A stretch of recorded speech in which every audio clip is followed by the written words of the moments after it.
एक महान social reformer, एक एजुकेशनिस्ट, म्यूजिक कंपोजर, ऐसा गायक, पोएट और पेंटर, ऐसा फिलोसोफर, प्रोलिफिक राइटर। हाँ, आज बात करेंगे रविंद्रनाथ टैगोर की। आज उनका जन्मदिन। गुरुदेव के नाम से नहीं जानते, कवि गुरु या विश्व कवि, बंगाली शेक्सपियर। कौन थे रविंद्रनाथ टैगोर? नमस्कार, विवेक बिंद्रा बोल रहा हूं, फाउंडर एंड सीईओ बड़ा बिजनेस.com। Supremely talented, legendary figure, polymath, cultural icon, incredibly gifted, master of philosophy, master of metaphor. ये एक ट्रूली गिफ्टेड व्यक्ति, एक्सेप्शनल ब्रेन। चित्रकारी करी तो 2300 पेंटिंग बना दी। ड्राइंग और पेंटिंग पूरे यूरोप के अंदर एग्जीबिशन में लगाई जाती थी।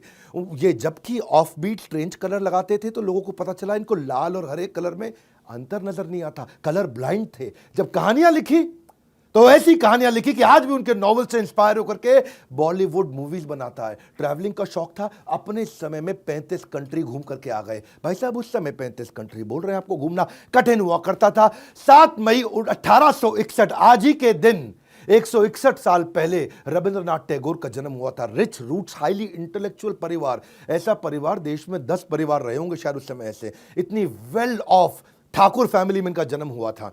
ठाकुर इनका सरनेम था। अंग्रेज ठाकुर ठाकुर बोल नहीं पाते थे, ठाकुर ठाकुर टैगोर हो गया, वो वहां से टैगोर होने लगा। और रविंद्रनाथ ठाकुर उस समय बन गए रविंद्रनाथ टैगोर।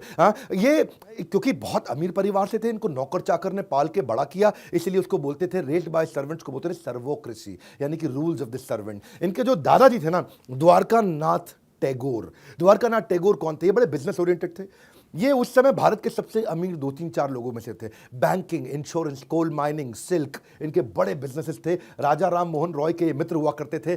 और इनके जो पिता थे, उनका बिजनेस में इंटरेस्ट नहीं था, बड़े आध्यात्मिक व्यक्ति हुआ करते थे। इनको 12 साल की उम्र में जर्नी ऑफ सेल्फ डिस्कवरी के लिए ले गए। रविंद्रनाथ टैगोर छोटे से 12 साल की उम्र में सेल्फ रियलाइजेशन के लिए शांति निकेतन ले गए, हिमालय ले गए, इनर पीस के लिए, मन की शांति के लिए। इतना ही नहीं, नॉर्थ में फिर गोल्डन टेम्पल ले गए अमृतसर में, जहां सारा दिन ये गुरबानी सुना करते थे। दिन में 8-8, 10-10 घंटे बैठ करके गुरबानी सुना करते थे। गुरबानी के जो कीर्तन था ना, उसी से इंस्पायर्ड होकर उन्होंने बाद में म्यूजिक भी लिखा काफी। और स्पिरिचुअल टेक्स्ट तो ऐसे पढ़ाए गए इनको, रामायण, उपनिषद, वेदास बचपन से उन्होंने पढ़ लिए। इनके जो बड़े भाई थे वो भी अद्भुत थे, कम नहीं थे, सत्येंद्रनाथ टैगोर। ये पहले भारतीय थे जिन्होंने आईएएस की परीक्षा, जिसको उस समय आईसीएस कहा जाता था, उसके लिए लंदन, इंग्लैंड में पेपर देने जाना चाहता था। कि वो पहले भारतीय क्यों थे? वो इसलिए पहले भारतीय थे क्योंकि उस समय पास होना बहुत मुश्किल था, उस समय एग्जाम देना मुश्किल था। 23 साल की उम्र का कट ऑफ था उस समय, लंदन जाना पड़ता था और सारा सिलेबस जो था यूरोपियन क्लासिक्स के ऊपर था। पूरा परिवार बड़ा अद्भुत। और इनको जो स्कूल में जब डाला गया, इनका पढ़ाई में मन नहीं लगता था, इनको ट्रेडिशनल पढ़ाई पसंद नहीं थी। एक ऐसे स्कॉलर, एक ऐसे एजुकेशनिस्ट जो खुद कभी पढ़े ही नहीं, कैलकाटा अकेडमी गए, टीचर से मार पड़ती थी, स्कूल छोड़ दिया। ओरिएंटल सेमिनरी गए, वहां से भी स्कूल छोड़ दिया। सेंट जेवियर्स गए, पढ़ाई में बिल्कुल मन नहीं लगा, टीचरों से मार खाई, स्कूल छोड़ दिया। रविंद्रनाथ टैगोर के जो बड़े भाई हेमेंद्रनाथ टैगोर, उन्होंने इनको फिर होम स्कूलिंग कराई। ये पहले पॉपुलर प्रोडक्ट थे होम स्कूलिंग के। आज होम स्कूलिंग बहुत पॉपुलर हो रहा है, घर पे ही बैठा के science, math, social science, astronomy, Sanskrit, history, modern science सब पढ़ा दिया इनको। लेकिन ये स्पोर्ट्स में बहुत इन्वॉल्व थे, बचपन से जूडो, स्विमिंग, ट्रैकिंग, रेसलिंग सब सीखते थे। और इनफैक्ट जादूनाथ भट्टाचार्य, जिन्होंने वंदे मातरम उसकी जो ट्यून सेट करी थी, वही जादूनाथ भट्टाचार्य इनको घर पे आके म्यूजिक सिखाते थे। 1878 में आगे चल के लंदन में लॉ की पढ़ाई करने गए, वहां से भी ड्रॉप आउट हो गए। ना स्कूल पढ़ा, ना ग्रेजुएशन पढ़ा, ना पोस्ट ग्रेजुएशन पढ़ा, ड्रॉप आउट हो गए। वो अलग बात है, इनके ड्रॉप आउट होने के बाद भी यूनिवर्सिटी कॉलेज ऑफ लंदन इनके नाम पे आज भी कॉम्पिटिटिव लिटरेचर की सीरीज आज भी पढ़ाता है। और ये आगे चल करके ऑक्सफोर्ड यूनिवर्सिटी ने इनको डॉक्टरेट भी दिया था। मैं इनका जो पढ़ाई का तरीका है ना, इसको क्या बोलते हैं, पढ़ो वो जो आपके पसंद का हो, जो आपके काम का हो, जिससे आप आगे बढ़ सको। वो मत पढ़ो जो सब स्कूल में पढ़ा रहे हैं, कॉलेज में पढ़ा रहे हो, क्योंकि सब बैरिस्टर बन रहे हैं तो मैं भी बन जाऊं। नहीं, मैं यही चाहता हूं कि आपको वो पढ़ना चाहिए जो आपके गोल स्टेटमेंट को कंट्रीब्यूट करे। एंटरप्रेन्योरशिप, मैं वही सिखाता हूं लोगों के गोल स्टेटमेंट को कंट्रीब्यूट कराने के लिए। इसीलिए मैंने ना बहुत मेहनत करी है, एक ऐसी कम्युनिटी बना दी है मैंने भी। 1 मिनट अपने बारे में भी बात करूंगा। आज बिजनेस की कम्युनिटी, पावरफुल बिजनेस का प्लेटफॉर्म बना है, बड़ा बिजनेस का, free for all, open for all, सबके लिए मास्टर क्लास हो रही है। देश दुनिया के बेस्ट प्रोफेसर, बिलियनर आते हैं, फ्री में सिखाते हैं। सुनो सुनो, मेरी ऐप पेड नहीं है, केवल फ्री ऐप में बहुत कंटेंट आ रहा है। हर ट्यूसडे, थर्सडे, सैटरडे ऐप इसी डाउनलोड करके रख लेना। जानते हो क्यों? क्योंकि फेसबुक, इंस्टाग्राम, टिकटॉक, ये सारी आपकी जिंदगी, आपके दिमाग को खोखला कर रहे हैं। यहां पे आप आओगे ना, ऐसे ऐसे रील्स को ऊपर करोगे, पावरफुल वीडियोस आपको मिलते जाएंगे। हमने ऐसा शॉर्ट वीडियो प्लेटफॉर्म बना दिया है, रील को अब इंस्टाग्राम नहीं, बड़ा बिजनेस का ऐप सबने डाउनलोड किया है। नया वर्जन कम्युनिटी ऐप का आपने डाउनलोड नहीं किया? आ जाओ, अभी डाउनलोड करो। रविंद्रनाथ टैगोर की बात कर रहे हैं, उन्हीं की करते हैं। इस समय नोबेल प्राइज जो उनको लिटरेचर में मिला ना, उनकी गीतांजलि जो उनकी पोएम्स थी उसके ऊपर मिला था। 8 साल की उम्र में पोएम लिखनी शुरू कर दी थी उन्होंने। बिल्कुल अद्भुत व्यक्ति, इंद्र तृप्ति से परे। 16 साल के, आज उनका जन्मदिन है इसलिए उनको याद कर रहे हैं। 16 साल की उम्र तक तो उन्होंने कमाल कर दी, पहली किताब उन्होंने, पहली कलेक्शन छाप दी। 52 साल की उम्र में उनको नोबेल प्राइज मिला था लिटरेचर में, 1913। ये उस समय संघ हुआ करता था। कहते थे कि आप ना समुद्र को केवल दूर से खड़े होकर के देख के पार नहीं कर सकते, समुद्र में तो घुसना पड़ेगा। पहले एशियन थे जिनको नोबेल प्राइज मिला। इनफैक्ट पहले नॉन यूरोपियन थे। यूरोप से पहले पृथ्वी पे अगर किसी को नोबेल प्राइज मिला तो वो थे रविंद्रनाथ टैगोर, हमारे गुरुदेव। हाँ, इनकी सारी राइटिंग्स उपनिषद से इंस्पायर्ड हुआ करती थी। चारुलता, जोकर बाली, काबुली वाला, अतिथि, पोस्टमास्टर, ये तो आज भी मॉडर्न टाइम्स में भी इतने रेलेवेंट है। सारा का सारा बॉलीवुड घुस रहा है, बार बार देखे कि भाई इनकी नॉवल के ऊपर कोई मूवी बना दे क्या। हाँ, अब कब से पहली साइलेंट मूवी बलिदान इन्हीं के नॉवल्स के ऊपर बनी थी। दिलीप कुमार की मिलन 1946 में, घूंघट जो भारत भूषण की मूवी थी, काबुली वाला, डाकघर ये 1965 में। जितना बॉलीवुड उस समय भी उपहार 1971 में, लेकिन विनोद खन्ना और कपाड़िया की मूवी, अस्तित्व, चोकर बाली, और आज भी रविंद्रनाथ टैगोर के ऊपर मूवीज बन रही हैं, उनकी किताबों के ऊपर मूवीज बन रही हैं। इनका नोबेल पीस प्राइज एक बार चोरी हो गया था, होने दो चोरी, क्या फर्क पड़ता है। स्वीडिश एकेडमी ने उनको दोबारा अवार्ड दे दिया। हाँ, 2004 की बात कर रहा हूं, ये तो जीवित नहीं थे। स्वीडिश एकेडमी को इतना मानती, इन्होंने कहा कि एक गोल्ड एक सिल्वर 2 बार देते हैं आपको दोबारा से। एक्चुअली क्या है, बंगाल एक अद्भुत राज्य है। बंगाल के अंदर 87% जितने हमारे देश के एकेडमिशियन सारे बंगाल से आए हैं। बंगाली लोग इंटेलिजेंट बहुत होते हैं। 54% इंडिया के साइंटिस्ट बंगाल से आए हैं। 90% पीएचडी स्कॉलर साइंस और टेक्नोलॉजी के बंगाल से आए हैं। ये बंकिम चंद्र चटर्जी, सत्यजीत रे, ये जितने इंटेलेक्चुअल्स थे, अमर्त्य सेन, शेख मुजीबुर रहमान जो कि पहले हमारे राष्ट्रपति रहे, प्रधानमंत्री बांग्लादेश के, श्री चैतन्य महाप्रभु, श्रीमती राधा रानी और कृष्ण के कंबाइंड अवतार, श्रील रूप गोस्वामी, ऐसी भक्तिवेदांत स्वामी श्रील प्रभुपाद जो कि इस्कॉन के संस्थापक आचार्य भी थे, नेताजी सुभाष चंद्र बोस, ईश्वर चंद्र विद्यासागर, राजा राम मोहन रॉय, स्वामी विवेकानंद। हाँ, बंगाल के अंदर एंटरप्रेन्योरशिप कमा पर इंटेलिजेंस हाईएस्ट लेवल की हमारे देश को दे रहा है। रविंद्रनाथ टैगोर ने एक विश्व भारती यूनिवर्सिटी बनाई आगे चल के, शांति निकेतन, वेस्ट बंगाल में। पर्पस क्या था, कन्वेंशनल पढ़ाई को चैलेंज कर देंगे। हाँ, ये जो लिख करके किताब में पढ़ाया जाता है वो नहीं चाहिए, हमारे को फील्ड में पढ़ाई चाहिए। उसी के लिए उन्होंने विश्व भारती यूनिवर्सिटी बनाई। और ये जो विश्व भारती यूनिवर्सिटी थी, इसी से ही अमर्त्य सेन आए, इसी से सत्यजीत रे आए, इसी से इंदिरा गांधी आई। देश के कई इंटेलिजेंट लोगों को यहां से जन्म मिला है। इन्होंने अपना सारा पैसा नोबेल पीस प्राइज का इसी स्कूल को बनाने में लगा दिया था। हाँ, यहाँ पे अच्छा, इतना इनसे अंग्रेज भी इंस्पायर्ड हुआ करते थे कि किंग जॉर्ज जो इंग्लैंड के थे, उन्होंने नाइटहुड की उपाधि दी, नाइटेड कर दिया इनको 1915 में। लिटरेचर में जो उनका कॉन्ट्रीब्यूशन था उसके लिए। वो अलग बात है, जलियांवाला बाग का जब मैसाकर हुआ तो उन्होंने अपनी सर की उपाधि, नाइटहुड की उपाधि अंग्रेजों को वापस कर दी, बोला नहीं चाहिए तुमसे। और ज्यादातर लोग जानते हैं कि रविंद्रनाथ टैगोर ने 2 नेशनल एंथम लिखे। जन गण मन 1911 में उन्होंने लिखा था, जो हमारे देश का है। अमर सोनार बांग्ला, ये बांग्लादेश का 1905 में उन्होंने लिखा था। लेकिन ज्यादातर लोगों को नहीं पता कि श्रीलंका का मठा, श्रीलंका मठा, ये भी इन्हीं से इंस्पायर्ड निकला। यानी कि इनके पास कंट्रीब्यूशन है 3 नेशनल एंथम के, इंडिया, बांग्लादेश और श्रीलंका।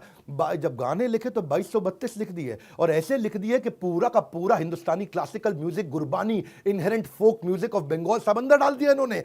ताल जब पढ़ते थे, ताल को सीखा तो बोला ये ताल तो कम है, 6 नई ताल क्रिएट कर दी इन्होंने, जिसको बोलते हैं कर्नाटक ताल। कर्नाटक ताल इंस्पायर्ड होकर के 6 नई ताल इन्होंने बना दी, क्योंकि कहते हैं कि जो एग्जिस्टिंग ताल है वो जस्टिस क्रिएट नहीं कर पा रही है। जो लेजेंड थे ना, इनके देहांत के बाद भी आज, अच्छा, स्वामी विवेकानंद उस समय में रविंद्र संगीत कभी कभी इनको गाते हुए देखा जाया करता था। स्वामी इतना पसंद करते थे। रविंद्र संगीत बंगाल में ऐसा है जैसे शेक्सपियर का इंपैक्ट अंग्रेजी पर रहा है। वाइड वैरायटी ऑफ इमोशन है, ऐसा संगीत बनाते थे, अमीर से अमीर, गरीब से गरीब, वो सबको अपना इमोशन उसके अंदर दिखाई पड़ता था। एक गंगा के अंदर नाविक और एक बड़ा पूंजीपति, सब इनके गाने गाया करते थे। इलिटरेट विलेजर से लेकर के एक बड़े से बड़ा लिटरेट इंटेलेक्चुअल स्कॉलर। रविंद्र संगीत जो है ना, बंगाली इंडस्ट्री को और बॉलीवुड इंडस्ट्री को 76 साल हो गए उनको शरीर छोड़े हुए, लेकिन आज भी तेरे मेरे मिलन की ये रहना, जो अभिमान मूवी का गाना, वो 73 का है। लेकिन उसके बाद छूकर मेरे मन को किया तूने क्या इशारा, या फिर क्या था, एकला चलो रे, हाँ, जोरी तोरे डाक सुने को ना आसबे तो बे एकला चलो। इतना इंस्पायरिंग संगीत इन्होंने दिया है। जोरी तोरे डाक सुने के ना आसे तो बे एकला चलो रे। अच्छा, गांधी से इनका झगड़ा चलता था, गांधी से इनकी बनती नहीं थी और बनती भी थी। ये बड़ा कमाल का रिलेशनशिप होता है, क्योंकि गांधी थे नेशनलिस्टिक और ये थे ह्यूमैनिटेरियन। हाँ, गांधी क्या कहते थे, अपना देश ही सब कुछ है, अपना देश ही सब कुछ, अपने देश के लिए सब कुछ करो। ये कहते थे मानवता के लिए सब कुछ करो, ह्यूमन। हाँ, ये तो दरारे देश की आज ये हैं, कल बदल जाएंगे, परसों फिर बदल जाएंगी। ये दरारें हमसे, मैंने और आपने डाली हैं। गांधी बोलते थे कोई बात नहीं, आप अपनी मातृभाषा का सम्मान करें, हिंदी में भाषण दें, हाँ आप अंग्रेजी में क्यों बोलते हैं? तो ये बोलते थे कि जिसको जो भाषा समझ में आती मैं उसमें बोलूंगा। ये ना अपने समय में 2 कदम आगे चला करते थे। ये इंटरनेशनलिज्म में बिलीव करते थे, गांधी नेशनलिज्म में बिलीव करते थे। ये कहते थे इंसान किसी भी देश का हो, उसकी रक्षा करना हमारी जिम्मेदारी है। हाँ, टैगोर कहते थे भाषण देना जरूरी नहीं है, बात को लोगों तक पहुंचाना जरूरी है, हिंदी जरूरी नहीं है। जवाहरलाल नेहरू बोलते थे कि कोई भी 2 व्यक्ति पूरी पृथ्वी पे इतना ज़्यादा एक दूसरे से अलग विचार कभी नहीं रखते होंगे, और रखने के बावजूद एक दूसरे के प्रति इतना प्रेम तो हो ही नहीं सकता रख सके।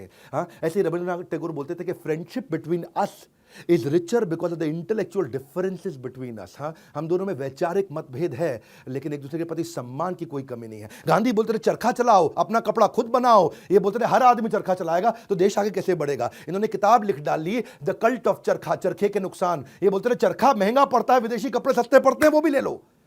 तो अब वो कहते थे कि भाई कोई मुझे पता है मेरी बातों का बुरा लगेगा, हाँ लोगों को बुरा लगेगा, लेकिन मैं चाहता हूं कि हम इन चीज़ों से बहुत आगे निकल जाएं। हाँ, गांधी कहते थे पूरा अपने विदेशी कपड़ों को आग लगा दो, खादी पहनो, विदेशी कपड़ों को बहिष्कार करो। ये कहते थे विदेशी कपड़े पहनने में समस्या नहीं है, मेरे को यहाँ पे इस समय माइक्रो एंटरप्रेन्योरशिप चलाना, ट्रेडर चाहिए, डिस्ट्रीब्यूटर चाहिए, मुझे होलसेलर चाहिए, जो सबके सब माल बेचेंगे उनको भी कमाना है। इन्होंने एक ऐसे लिख दिया था, शुद्धोपाय, स्ट्रगल ऑफ इंडियन ट्रेडर्स कैसे स्ट्रगल करेंगे। तो ये मल्टीनेशनलिज्म, ग्लोबलाइजेशन के अंदर बिलीव किया करते थे। टैगोर और गांधी दोनों जाइंट थिंकर थे, मॉडर्न इंडिया के। दोनों इंस्पिरेशन लेते थे इसी भारत से, लेकिन दोनों अलग प्रकार से सोचते थे और एक दूसरे के प्रति प्रेम भी रखते थे। 1934 में गांधी जो नेपाल बॉर्डर पे जो अर्थक्वेक आया ना, तो गांधी बोले ये अर्थक्वेक पता है क्यों आया?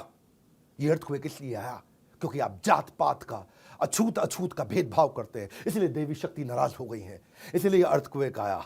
टैगोर खुंदक खा गए, बोले कमाल हो गया गांधी जी, इतना नॉन साइंटिफिक। हाँ, ये अछूत के चक्कर में अर्थक्वेक आ गया, ऐसे थोड़ी है। तो मैं तो बहुत हैरान हूं गांधी जी का पत्र पढ़ के। ऐसा बोले टैगोर कि गांधी जी जैसा पढ़ा लिखा व्यक्ति भी ऐसे गैर वैज्ञानिक सोच रख सकता है। तो इनमें बड़े बहुत मतभेद हुआ करता था। 1936 में रविंद्रनाथ टैगोर थिएटर के अंदर डांस ड्रामा किया करते थे। एक बार की कहानी बता रहा हूं, और वो अपना फंड इकट्ठा करने के लिए करते थे। विश्व भारती शांति निकेतन जिन्होंने स्कूल यूनिवर्सिटी बनाया था।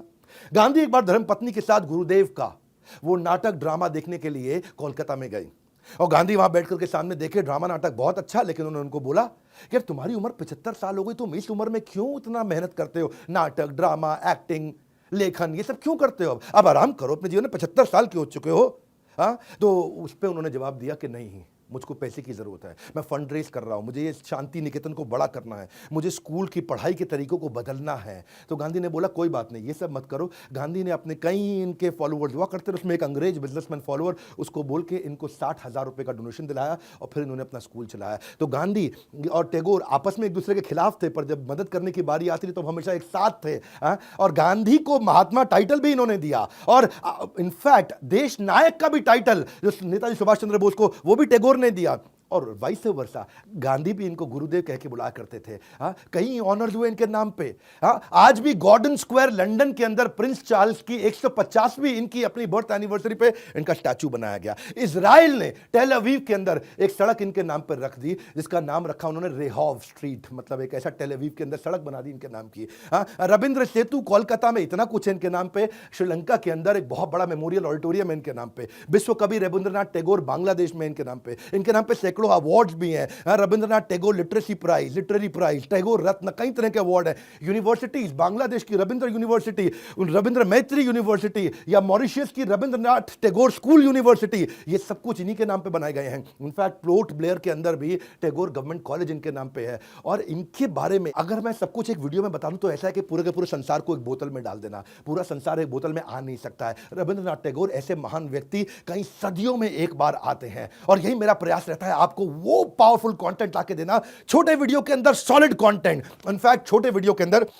सॉलिड कंटेंट में मैं अब आपको देने जा रहा हूं बिजनेस का ब्रह्मास्त्र। एक अपनी तरफ से गुड न्यूज भी दे देता हूं, 7 वंडर्स ऑफ द वर्ल्ड। आप वॉनरप्रेन्योर, सोलोप्रेन्योर, एंटरप्रेन्योर कुछ भी हो, मैं आपको fast track MBA crash course दे रहा हूं। Hey guys, come on, listen to me. Fast track MBA crash course. हाँ, MBA का क्रैश कोर्स आपको जो दे रहा हूँ 300 से ज़्यादा स्ट्रैटेजी, सारी इंडस्ट्री, सारे फंक्शन, सारे स्टेजेस, आप कुछ भी करते हो। सेल्स की 100 स्ट्रैटेजी, स्ट्रैटेजिक एग्जीक्यूशन की 20 स्ट्रैटेजी, रिटेल की 100 स्ट्रैटेजी, मार्केटिंग की 40 स्ट्रैटेजी, लीडरशिप की 30 स्ट्रैटेजी, पीक परफॉर्मेंस और प्रोडक्टिविटी की 50 strategy, idiot proof, failure proof, risk proof, ऐसी स्ट्रैटेजी दे रहा हूँ। और ये सब कुछ मैं आपको दे रहा हूँ मनी बैक गारंटी के साथ में। स्टार्टअप की 20 स्ट्रैटेजी, बिजनेस ऑपरेशन की 20 स्ट्रैटेजी, आपका 100% रिस्क रिवर्स कर दिया केवल 2999, 2999 रुपए, 2999 रुपए, 2999। और नहीं पसंद आए फोन करो, पैसे वापस ले लो 48 घंटे में वापस। कोई टेंशन नहीं लेने का। लो प्राइस गारंटी तो है ये, दुनिया में इतने सस्ती फास्ट ट्रैक एमबीए कोर्स दुनिया में कोई नहीं करा सकता। Lowest price guarantee, free service guarantee, कुछ समझ में ना आए तो कॉल कर सकते हो। रिप्लेसमेंट गारंटी, ये पसंद नहीं है इसकी जगह कुछ और ले सकते हो। मनी बैक गारंटी, सब गारंटीज का बाप होता है मनी बैक गारंटी। पैसा ही वापस ले लो। अब पड़े हो किस चक्कर में, कोई नहीं है टक्कर में, आपका पूरा रिस्क खत्म कर दिया है मैंने। 2999 के अंदर 48 घंटे में पूरा पैसा वापस, इजी और रिस्क फ्री कर दिया। आप अनसेटिस्फाइड नहीं, ले लो वापस। कैसे पता लगा इसके बारे में? और मेरे साथ आज इस पूरा वीडियो को देखने के लिए आपका धन्यवाद। नीचे कमेंट बॉक्स में बताइए और किसका वीडियो देखना चाहेंगे। और रविंद्रनाथ टैगोर जी को उनके जन्म दिवस पे, उनके आविर्भाव दिवस पे आज उनको बधाई दीजिए। नीचे कमेंट बॉक्स में उनके बारे में लिखिए। खड़ा होकर के पूरे फॉर्म में चुका हूं भाई साहब आग लगाने के लिए। इस वीडियो को सब तक शेयर कर दीजिए। बंगालीज के प्राइड, भारतवर्ष के प्राइड, पृथ्वी के प्राइड श्री गुरुदेव रविंद्रनाथ टैगोर हमारे साथ जुड़े रहने के लिए, वीडियो को शेयर करने के लिए आप सबका हृदय की गहराई से प्रेम पूर्वक बहुत बहुत धन्यवाद।